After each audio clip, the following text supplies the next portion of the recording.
بسم اللہ الرحمن الرحیم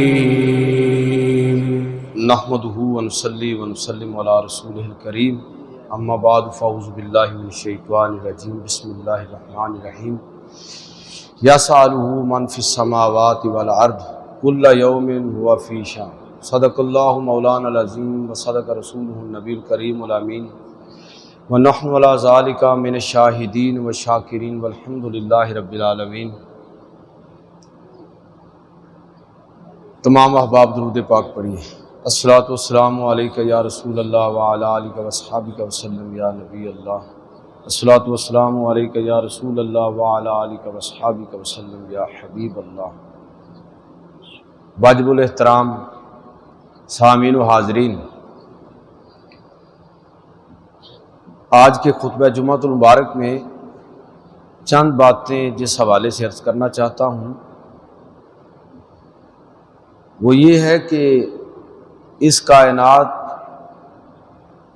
اس دنیا کے اندر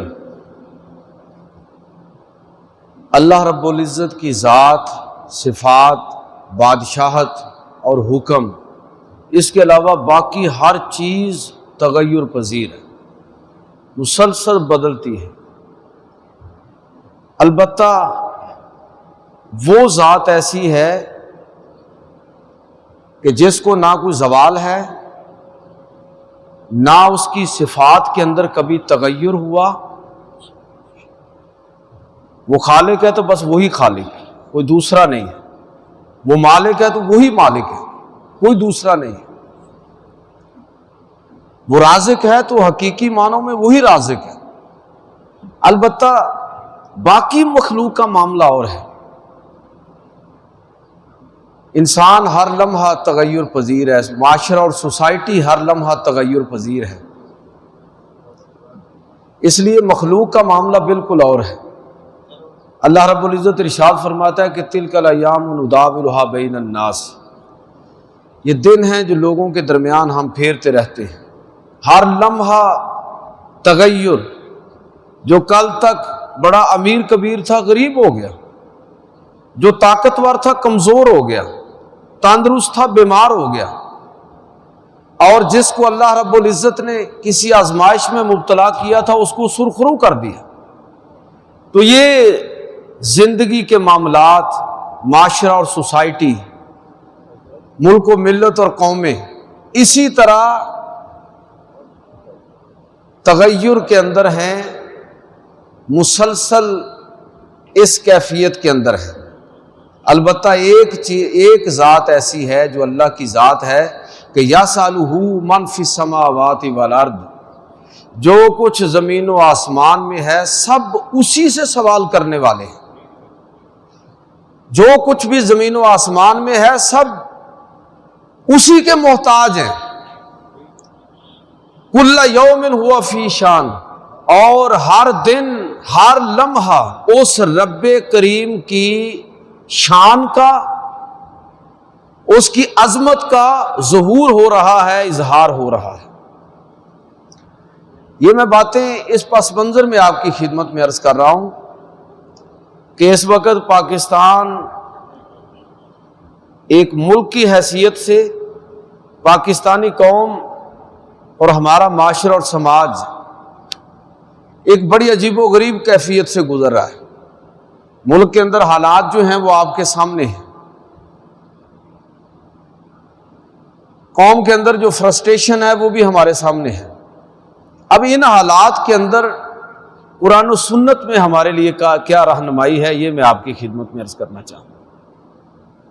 جو پہلی چیز میں سمجھتا ہوں کہ ہمیں بہت اچھی طرح سمجھنی چاہیے کہ اگر آج پاکستان کے دیوالیہ ہونے کی بات کی جا رہی ہے، سماجی اور معاشرتی سطح پر انارکی کی بات ہو رہی ہے، فکری عدم توازن کی بات ہو رہی ہے، اور قومی زوال کی بات ہو رہی ہے، خدا نخواستہ پاکستان کے ٹوٹنے کی بات ہو رہی ہے کہ اگر یہی حالات رہے تو پاکستان کے ٹوٹنے کا خطرہ ہے، تو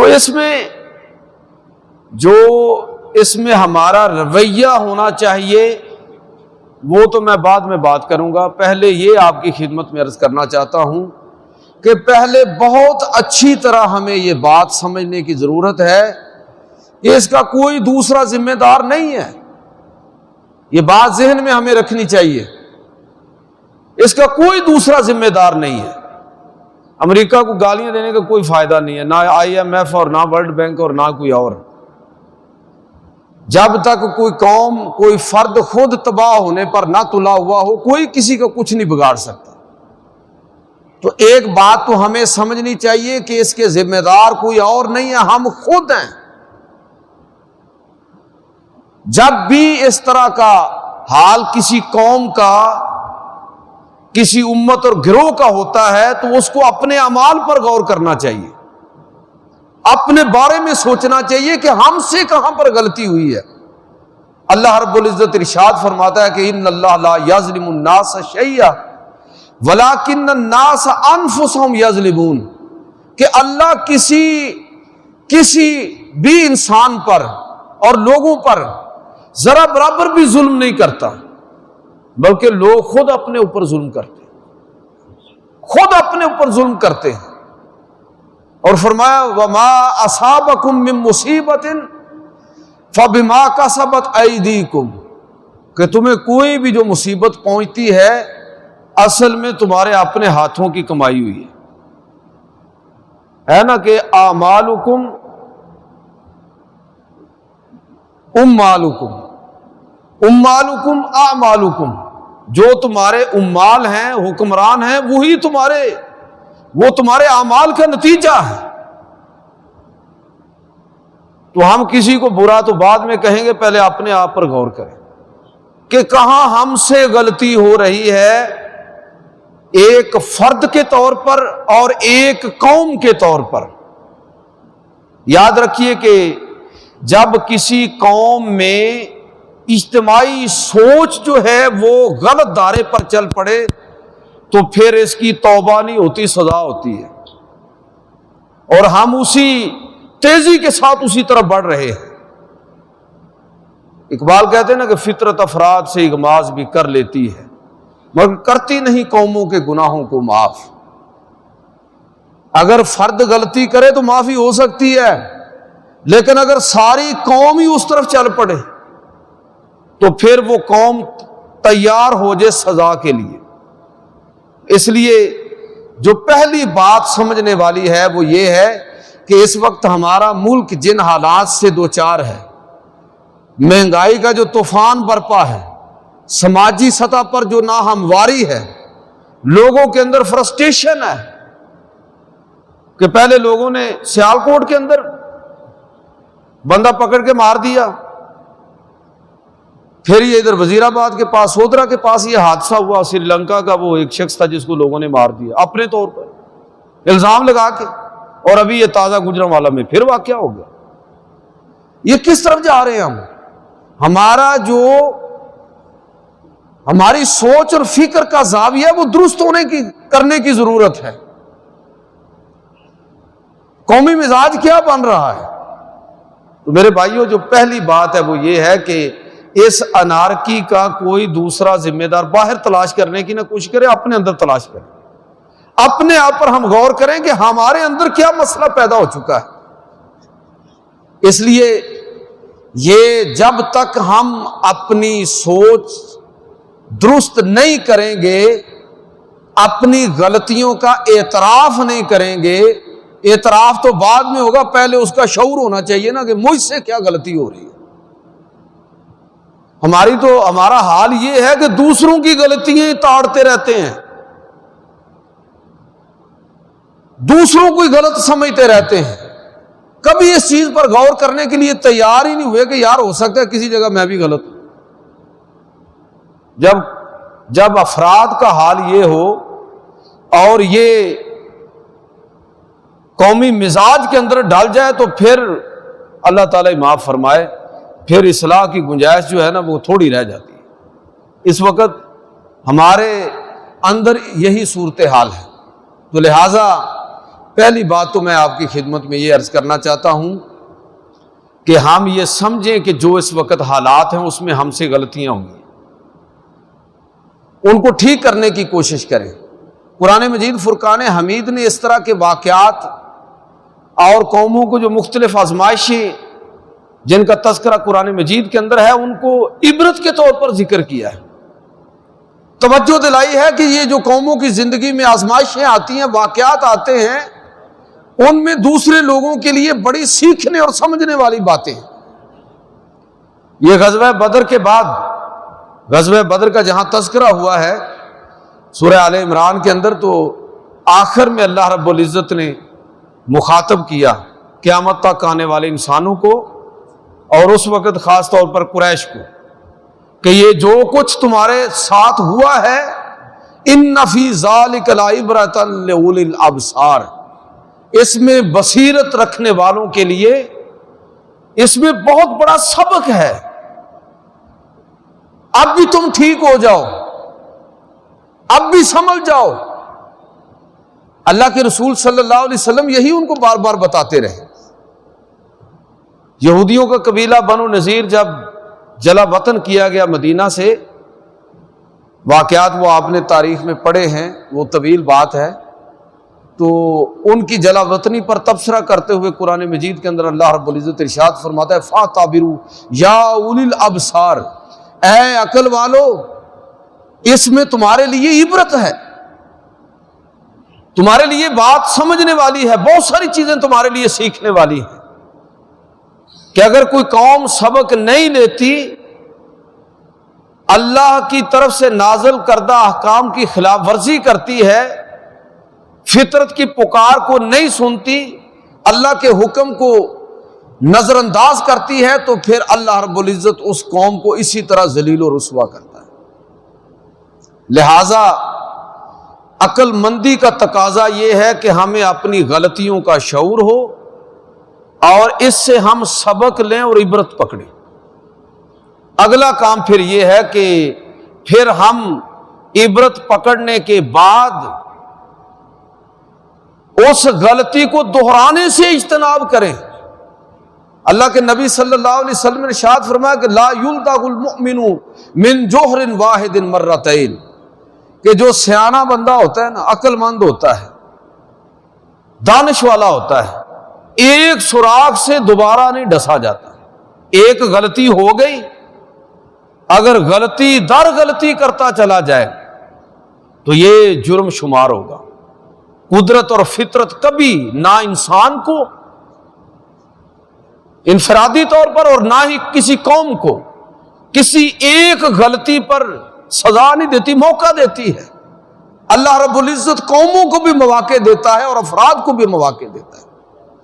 تو میرے بھائیو، اس وقت جو صورتحال جس سے ہم گزر رہے ہیں، سماجی سطح پر بھی اور قومی سطح پر بھی، اس کا ادراک بھی ضروری ہے، اپنی غلطیوں کا شعور بھی ضروری ہے، اور آئندہ کے لیے اس سے جو عبرت ہمیں حاصل ہو رہی ہے اس کے نتیجے میں ان غلطیوں کے اعادے سے بچنے کی ہمیں ضرورت ہے۔ میں آپ کو ایک حدیث سنانا چاہتا ہوں، چاہوں گا کہ پوری توجہ کے ساتھ آپ سنیں۔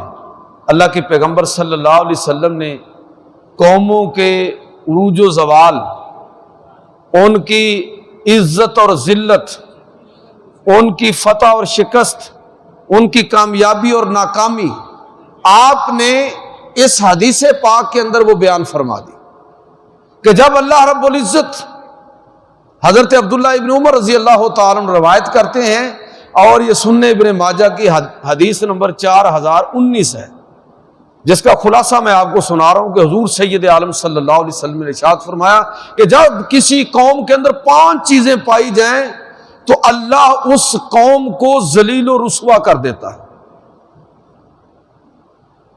ذلت اور زوال اس قوم کا مقدر بن جاتا ہے۔ وہ 5 چیزیں کون سی ہیں؟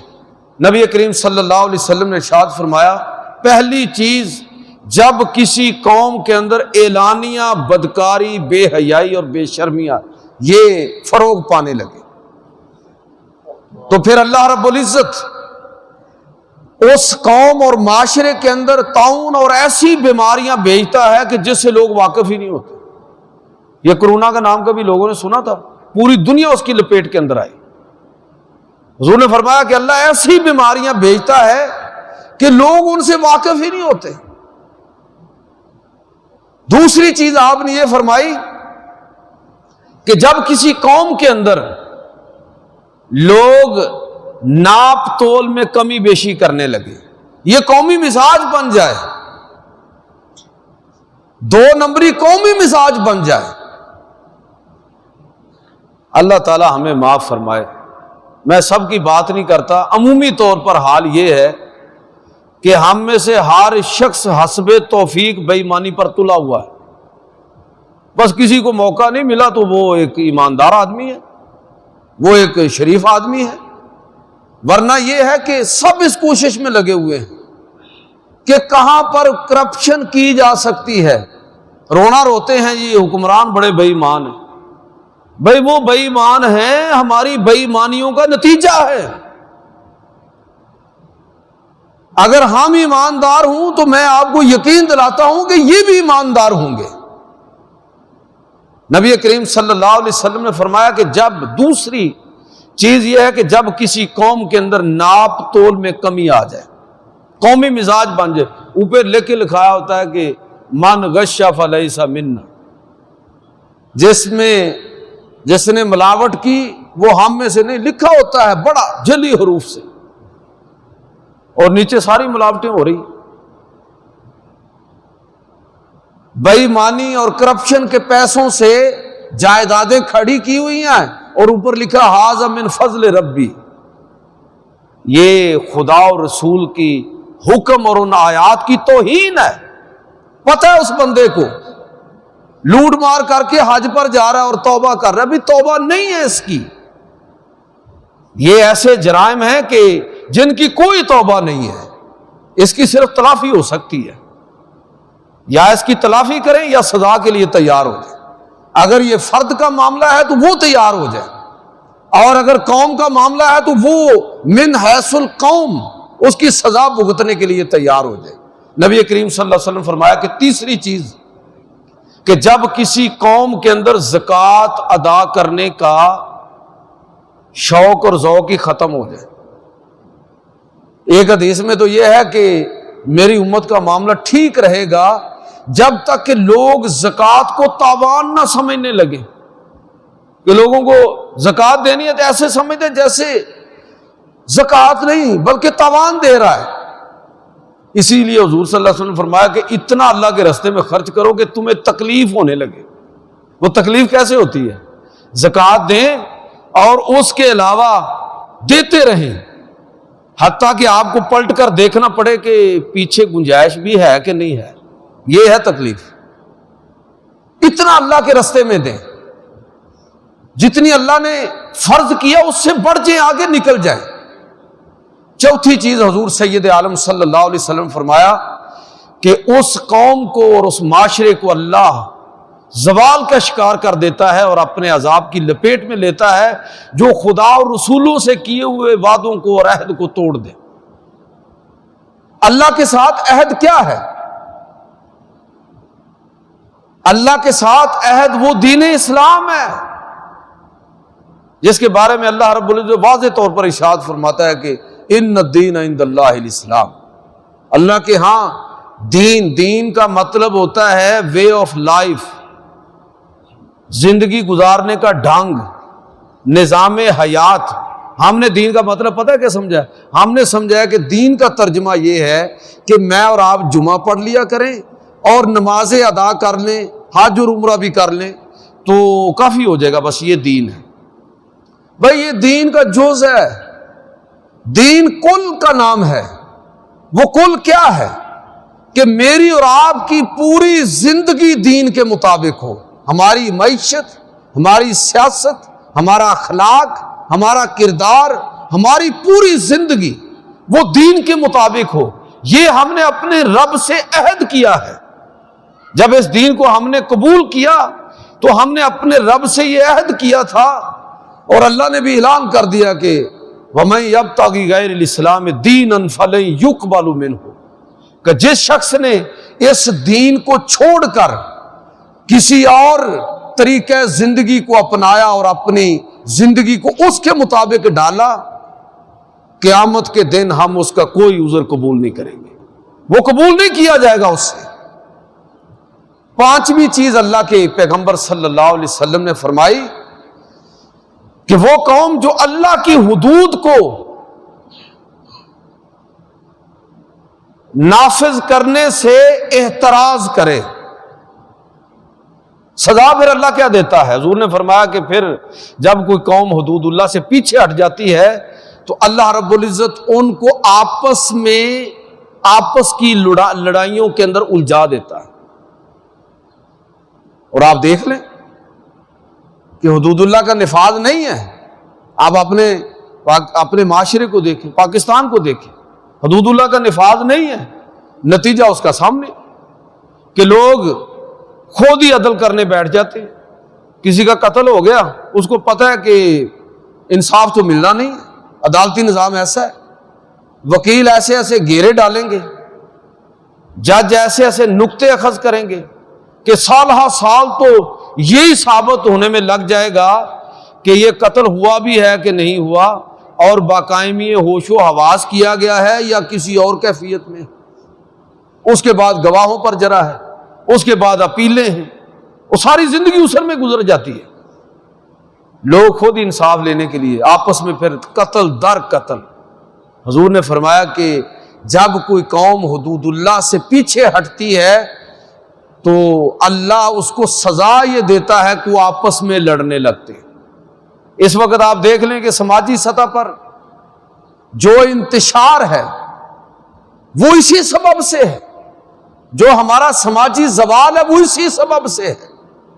تو میں یہ عرض کرنا چاہوں گا کہ نبی کریم صلی اللہ علیہ وسلم نے اس حدیث کے اندر 5 چیزیں ہم کو بتائیں کہ اگر کسی معاشرے کے اندر، کسی سوسائٹی کے اندر یہ 5 خرابیاں آ جائیں تو اللہ رب العزت ان کو پھر قوموں کی برادری کے اندر ذلیل کر دیتا ہے، ان کی عزت و آبرو ختم ہو جاتی ہے۔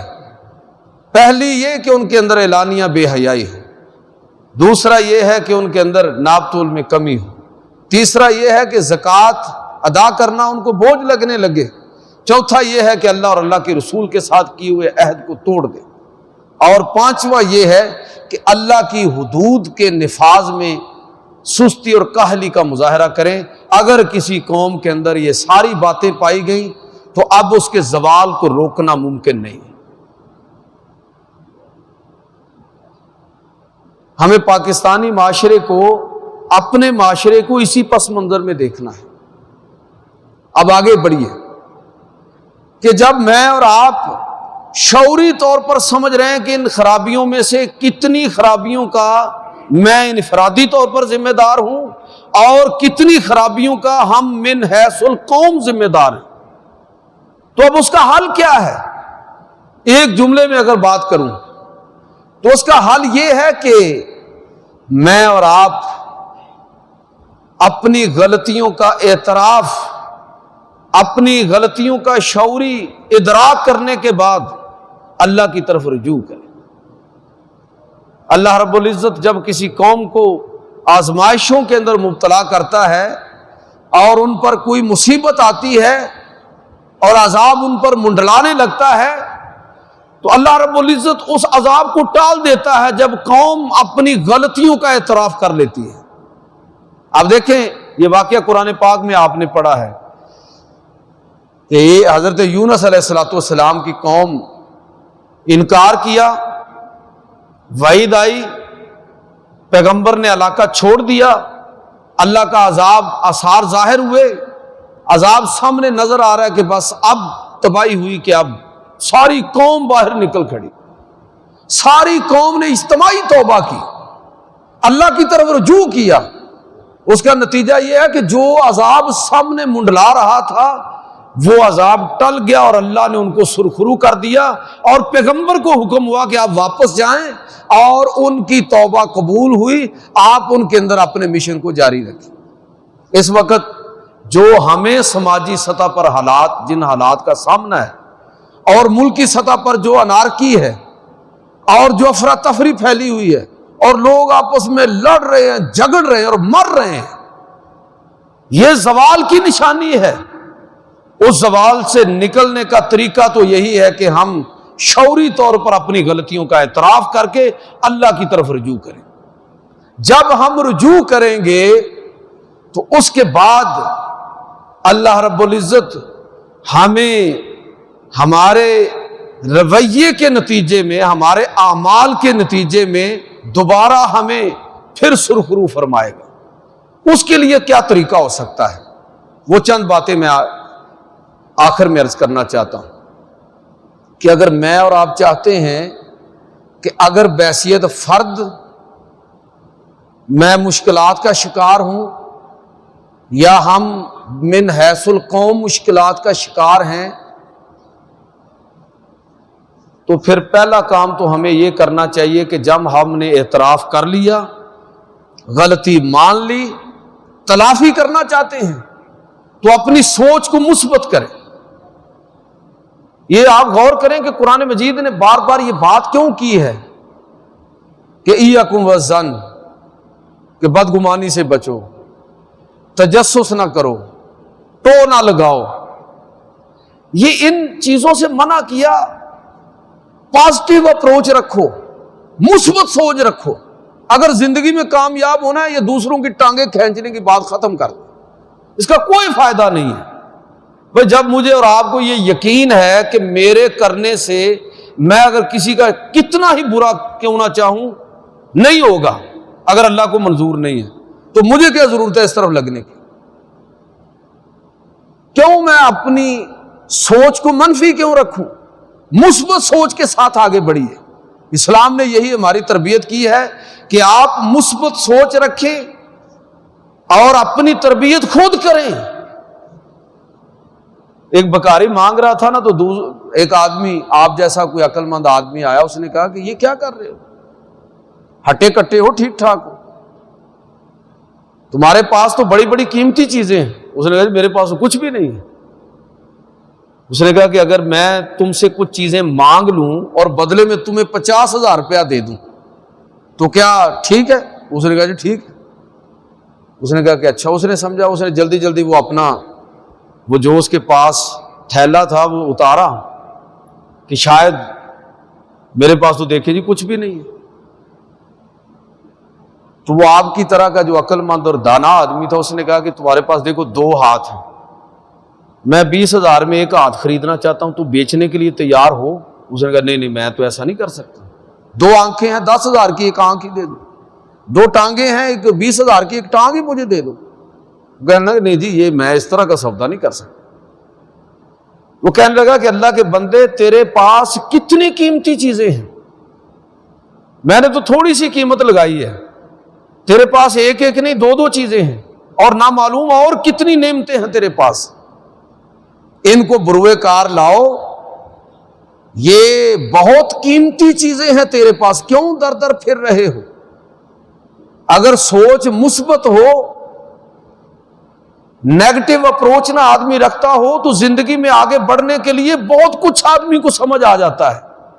ہماری سوچ ہی منفی ہوتی ہے، ہم اتنا زور خود آگے بڑھنے میں نہیں لگاتے جتنا دوسرے کو ڈاؤن کرنے میں لگاتے ہیں۔ ایک آدمی کھڑا ہے، آپ اگر زبردستی اس کو بٹھانے کی کوشش کریں گے تو یہ بات ذہن میں رکھیں کہ خود جتنا وہ نیچے جا رہا ہے نا، آپ کو بھی اتنا نیچے جانا پڑے گا، آپ کو بھی جھکنا پڑے گا۔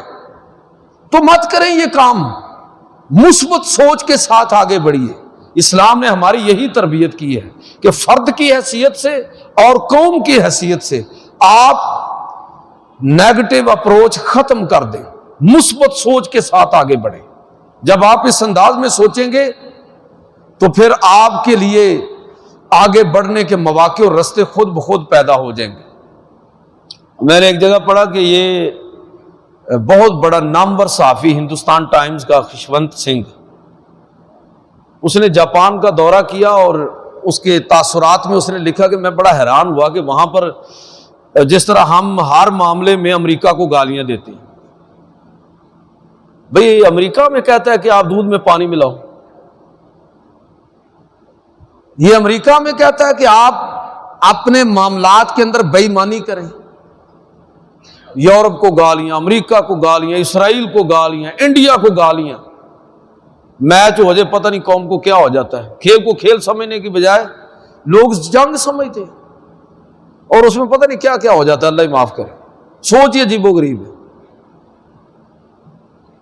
وہ کہتا ہے کہ میں جب واپس آیا، وہ جب وہاں سے واپس آیا تو اس نے اس پر اپنے تاثرات کا اظہار کیا کہ میں جس ٹیکسی میں تھا، میں نے اس کے ڈرائیور سے یہ سوال کیا کہ یہاں میں نے عجیب بات دیکھی ہے کہ لوگ نا امریکہ کے خلاف کوئی بات نہیں کرتے، ہمارے ہاں تو یہ نہیں ہے، ہم تو سارے الزامات اپنے اڑوس پڑوس پر لگا دیتے ہیں۔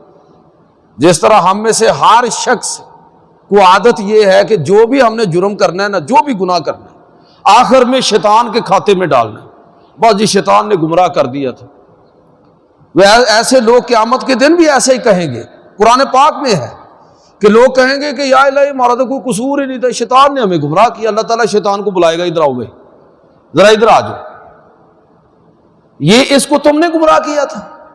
تو شیطان وہاں یہ کہے گا کہ جی میں نے اس کو کب گمراہ کیا، میں نے تو اس کو صرف رستہ دکھایا تھا، میں نے کون سی زبردستی کی ہے، یہ خود اسی طرف جانا چاہتا تھا، میں نے اس کو بتایا کہ ادھر یہ ہے اور ادھر یہ ہے، تو بس یہ اپنی خواہشات کے بے لگام گھوڑے پر سوار ہو کر سر پٹ میرے پیچھے دوڑنے لگا، تو میں نے اس کو کب گمراہ کیا ہے، میں نے کون سی اس کے ساتھ زبردستی کی ہے۔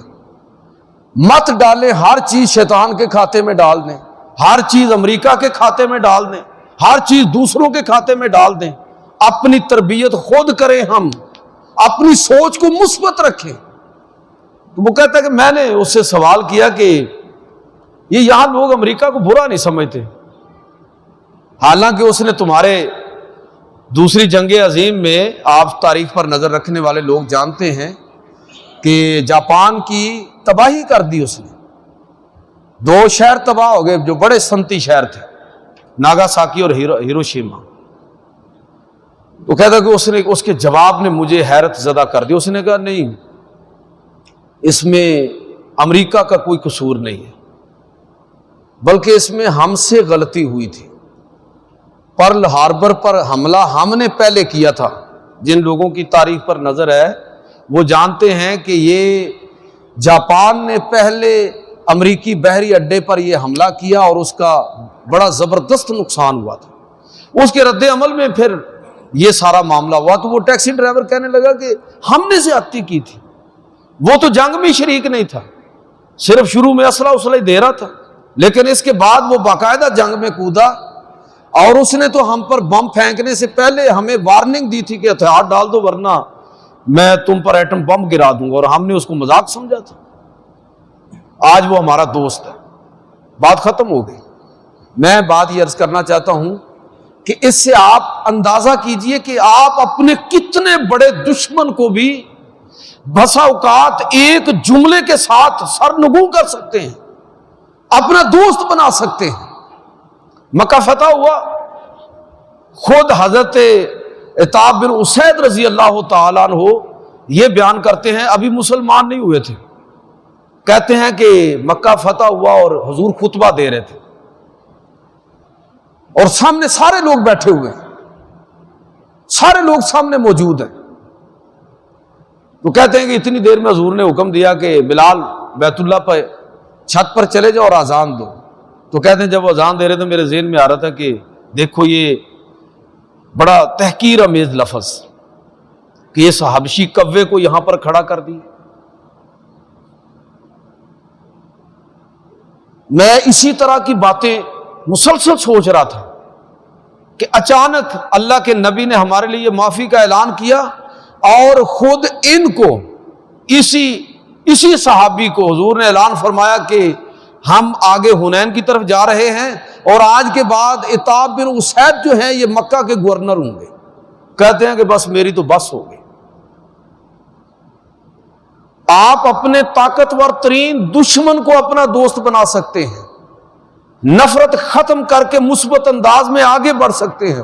بات لمبی ہو جائے گی، کہنے کا مقصد یہ ہے کہ ضرورت اس امر کی ہے کہ آج آپ دیکھ لیں کہ اگر سوچ مثبت ہو تو جو لوگ کاروبار سے تعلق رکھتے ہیں ان کو پتہ ہے کہ اس وقت جاپان جو ہے اس کا بجٹ کیا ہوتا ہے، اور جو امریکہ کا اس کے مقابلے میں جو ٹریڈ ڈیفیسٹ جسے آپ کہتے ہیں تجارتی خسارہ، وہ کتنے بلین ڈالرز کا ہے۔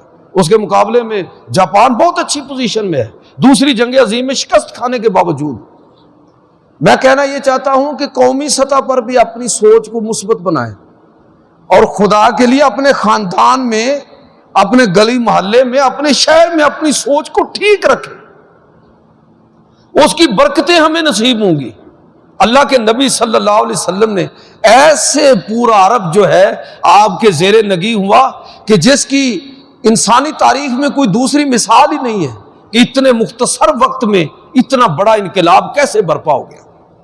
دوسری چیز جو میں آپ کی خدمت میں عرض کرنا چاہتا ہوں وہ یہ ہے کہ ہمیں مشکل حالات کے اندر علامہ اقبال کے بقول یہ بات ذہن میں رکھنی چاہیے کہ یہ دنیا امکانات کی دنیا ہے، کریں گے اہل نظر تازہ بستیاں آباد، نہیں ہے میری نظر جان بے کوفہ و حجاز۔ حالات کیسے بھی ہوں، اگر ہماری سوچ مثبت ہے، وہ امکانات ہمارے پیش نظر ہیں۔ کیا صلح حدیبیہ کے بعد قریش نے یہ سمجھنا نہیں شروع کر دیا تھا کہ مسلمانوں نے اپنے ڈیتھ وارنٹ جو ہیں ان پر سائن کر دیے، یہ معاہدہ تو مسلمانوں کی موت ہوگا؟ لیکن آپ دیکھیے کہ اس میں کیسے اس کو اللہ رب العزت نے فتح مبینہ قرار دیا۔ ان امکانات کو ہمیں زندگی میں مثبت ذہن کے ساتھ، جو مستقبل کے امکانات ہیں وہ کبھی ختم نہیں ہوتے، کامیابی کے راستے کبھی بند نہیں ہوتے۔ اگر سوچ مثبت ہو اور ہماری سوچ ٹھیک ہو تو وہ راستے اللہ رب العزت ہمیں خود سجائی دیتا ہے، بتاتا ہے۔ ایک اور بات میں اپنی گفتگو کو سمیٹتے ہوئے یہ عرض کرنا چاہوں گا کہ جب کوئی فرد مشکلات کے اندر یا کوئی قوم مشکلات کے اندر آتی ہے، اس وقت ساری قوم پاکستان کے حوالے سے، ریاست کے حوالے سے، پاکستانی سماج کے حوالے سے پریشانی کا شکار ہے۔ پریشان ہونا چاہیے، لیکن صرف پریشان ہی نہیں ہونا چاہیے، اس پریشانی کی وجوہات کو بھی تلاش کرنا چاہیے اور اس کے لیے اپنا حصہ بھی ڈالنا چاہیے کہ ان کو کیسے ہم دور کر سکتے ہیں۔ جب قوموں کی انفرادی اور اجتماعی سطح پر جب مشکلات آتی ہیں تو پھر وہاں پر ہی وہ صلاحیتیں ظاہر ہوتی ہیں جو انسان کے اندر اللہ رب العزت نے چھپا کے اس کو پیدا کیا ہے۔ ماہرین نفسیات کہتے ہیں کہ اللہ تعالیٰ نے انسان کو جتنی صلاحیتیں عطا فرمائی ہیں پوری زندگی میں 10% سے زیادہ نہیں استعمال کرتا بندہ۔ اتنا اللہ تعالیٰ نے ٹیلنٹڈ پیدا کیا ہے آپ کو، ایسی ایسی صلاحیتیں اللہ تعالیٰ نے آپ کو دی ہیں۔ ہم میں سے کون پیدا ہوتے ہی میڈیکل سائنس کو جانتا تھا، انجینئرنگ کو جانتا تھا، کاروباری معاملات کو سمجھتا تھا، بولنے کی صلاحیت سے مالا مال تھا، مختلف فنون کے اندر جو اس نے زندگی میں مہارت حاصل کی ہے، یہ کہاں سے آئی ہے؟ اللہ نے یہ چیزیں میرے اور آپ کے ڈی این اے کے اندر رکھ کے ہمیں دنیا کے اندر بھیجا ہے۔ استاد اور والدین کا کام صرف یہ ہوتا ہے کہ وہ ان صلاحیتوں کو باہر نکالتے ہیں۔ اس کا مطلب یہ ہوا کہ صلاحیتیں بے تحاشا ہیں۔ آئنسٹائن کے بارے میں آتا ہے کہ اس کی وفات کے بعد اس کے دماغ پر جو تحقیقات کی گئی تو اتنا بڑا دماغ تھا وہ کہ شاید کچھ فیصد سے زیادہ وہ باقی استعمال ہی نہیں ہوا۔ تو آنے والے دور میں جب انسان کا دماغ استعمال ہوگا، یا آج اگر انسان اپنا دماغ استعمال کر رہا ہے اور میں اور آپ مشکلات کے اندر ان صلاحیتوں کو اگر آواز دیں جو اللہ نے ہمیں صلاحیتیں عطا فرمائی ہیں، ان کو شعوری طور پر سمجھیں، اپنے آپ کو چیلنج کریں کہ ہم یہ کر سکتے ہیں، انفرادی سطح پر بھی اور اجتماعی سطح پر بھی، تو میں آپ کو یقین دلاتا ہوں آپ کر سکتے ہیں۔ جب ہم فرد کی سطح پر یہ سوچنا شروع کریں، میں اکثر بچوں کو کہتا ہوں، میں ایک استاد ہوں تو میں اکثر بچوں سے کہتا ہوں کہ بیٹا اگر آپ یہ طے کر لینا کہ میرا یہ ٹارگٹ ہے میرا یہ مقصد ہے، اور پھر اس مقصد کے حصول کے لیے آپ مخلص ہو جائیں، میں آپ کو یقین دلاتا ہوں کہ آپ اس منزل کو ضرور پائیں گے۔ مقاصد کو بلند رکھیں اور اس کے حصول کے لیے کوشش کریں۔ اللہ رب العزت نہ فرد کو ناکام کرتا ہے اور نہ ہی قوم کو ناکام کرتا ہے۔ خود اللہ رب العزت قرآن مجید کے اندر ارشاد فرماتا ہے کہ لیس للانسان الا ما سعی۔ تو میں جو آپ کی خدمت میں بات عرض کرنا چاہتا ہوں کہ آج قومی سطح پر بھی اس چیز کی ضرورت ہے، اور اگر ہم اپنی انفرادی زندگی میں کامیابی چاہتے ہیں تو تب بھی یہی ضرورت ہے کہ جو چیلنجز ہمیں زندگی میں انفرادی سطح پر درپیش ہیں اور قومی سطح پر درپیش ہیں، ان چیلنجز کا ادراک کریں اور اپنی صلاحیتیں جو اللہ نے ہمیں دی ہیں ان کو استعمال کریں۔ انشاءاللہ تعالی جن حالات سے ہم گزر رہے ہیں سماجی سطح پر اور قومی سطح پر، انشاءاللہ تعالی اگر ہم پورے شعور کے ساتھ ان کو سمجھیں، ادراک کریں، اپنی صلاحیتوں کو بروئے کار لائیں، اللہ کی طرف رجوع کریں، تو رب کریم ضرور ہمیں ان مشکلات سے سرخرو فرمائے گا۔ اللہ تعالیٰ مجھے اور آپ کو عمل کی توفیق عطا فرمائے۔